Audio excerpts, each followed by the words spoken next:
যে দর্শন জিনিসটা আমি দেখতেছি, এটা ধরেন যে বাংলাদেশে বর্তমানে নতুন একটা উচ্ছৃঙ্খলভাবে ধরেন বাংলাদেশের পরিবেশটা ধ্বংস করার জন্য, বাংলাদেশের শৃঙ্খলা ক্ষতিগ্রস্ত করার জন্য তাই ধরনের একটা শ্রেণীর লোক এটা পিছনে লাগা বসছে।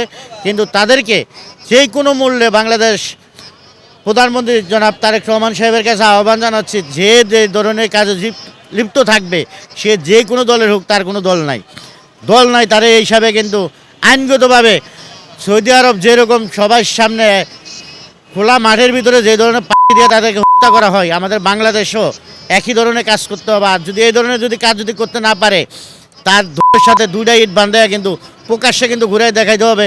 নির্যাতনকারী যারা ধর্ষণকারী তাদের এই বাংলার মাটিতে কোনো আস্থান নাই। শেখ হাসিনা তো পুলিশ বাহিনী, সেনাবাহিনী, র্যাব বাহিনী, এমন কোনো বাহিনী নাই যে তাদেরকে ক্ষতিগ্রস্ত করে রেখাই যায়নি।